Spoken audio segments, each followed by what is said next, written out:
یوازې احتیا کړی دی بلکې بنسټ یې همدې دین شي خلکو ته همدا الهي دین ورښودلی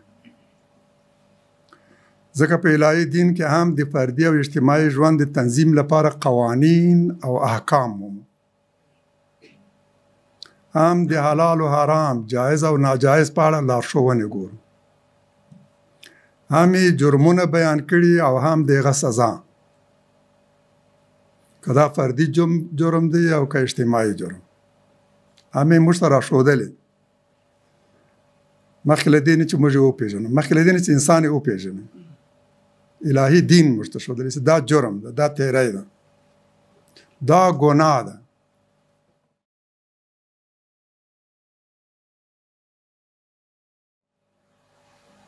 جرمونه یې موږ ته ښودلی هم دي او سزا یې هم موږ ته بیان کړې دا جرم او دا یې سزا حد یې هم ټاکلی امر یې کړی چې ټولنه باید زعیم او امیر ولري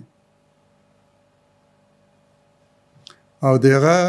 باید اطاعت وشي ټول مکلف دي چې باید امیر ولري د یو امیر په لاس بیعت وکړي او د هغه اطاعت وکړي د حدودو او قوانینو د تطبیق او نافذولو مرجع ولري او قضایا هغه ته راجع کړي لانجې هغه ته راجع کړي منازعات هغه ته راجع کړي هر پیغمبر په حقیقت کې د ټولنې هم معنوي او فکري لارښود او هم سیاسي زعیم په جماعت کې امام په سنګر کې قائد او په د ژوند په چارو کې هم سیاسي زعیم هم د لانجو د حل و فصل مرجع وه الله تعالی نه کوم غیر سیاسي دین را لېږلی او نه کوم غیر سیاسي پیغمبر په ټولو ادیانو کې چې الله تعالی را لېږلي نه کوم غیر سیاسي دین موندلی شو او په ټولو پیغمبرانو کې چې الله تعالی مبعوث کړي د خلکو د هدایت لارښوونې لپاره غیر سیاسي پیغمبر نشو موندلی هر الهي دین یو سیاسي معنوي دین دین د انسان د دنیا او آخرت سمبالولو لپاره را لېږلی هغوی ته ویلي چې بس ښه دنیا به هم غواړي او ښه آخرت هم ستا په لمانځه کې هم باید آخري دعا هم دا وي خدای له تا نه ښه دنیا غواړم او ښه آخرت یعنې چې دا دین د ښه دنیا او د ښه آخرت لپاره را لېږل شوی هدف یې د انسان د فردي او اجتماعي امورو تنظیمول دي هر پیغمبر یو سیاسي معنوي زعیم و چې د سیاست د ډګر له واکمنو او لوبغاړو سره په نستړې کېدونکې مبارزې بوخت چې تاریخ ته رجوع کو هر پیغمبر به همدغسې ومومو د سیاست د میدان لوبغاړو سره په مسلسل مبارزې بوخت ټول پیغمبران د موسی علیه السلام په څیر د خپل دور له فرعون حامان او قارون سره مخامخ شوي او الله تعالی فرمایي چې موسی مو ولیږو د فرعون مقابلې ته د قارون مقابلې ته او د حامان مقابلې ته د څرګند سلطان او حجت و برهان سره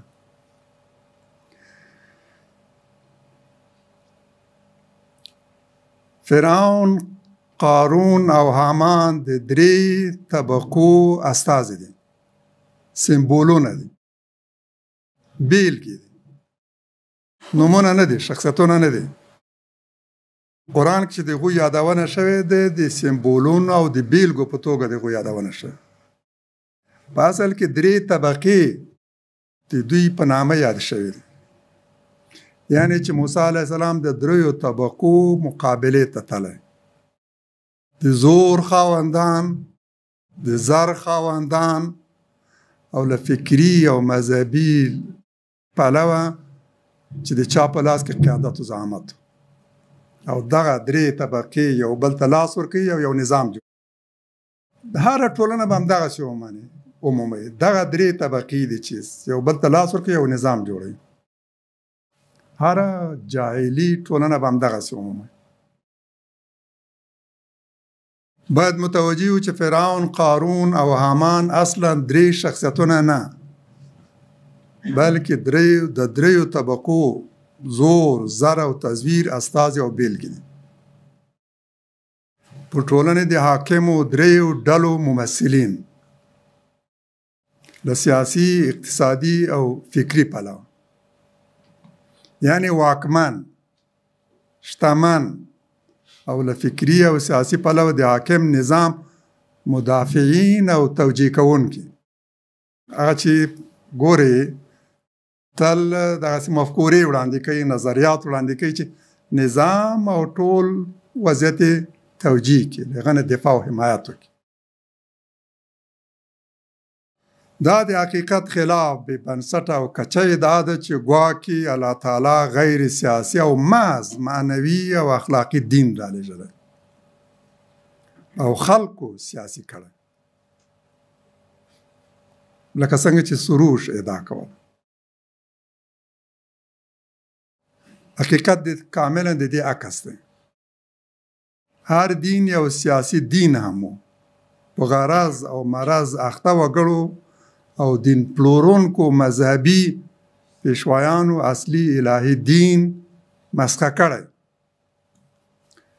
او هغه یې غیر سیاسي کړی. هغه یې د سیاستوالو په پښو کې ذبح کړی. هغه یې د مسجد او معبد په کنج کې زنداني کړی. په اورادو او اذکارو کې خلاصه کړی او له اجتماع او د اجتماع له تنظیم نه منزوي کړی. چېرته هم چې تاسو کوم دین داسې موندلو، معنا یې دا ده چې دا مسخه شوی دین دی، نه اصلي دین. د هرې ډلې او ټولنې په سیاستونو کې چې مو د مذهب شعارونه هم داسې وموندل چې غواړي دین منزوي شي، له اجتماع او ټولنې نه فاصله واخلي، د مسجد په کنج کې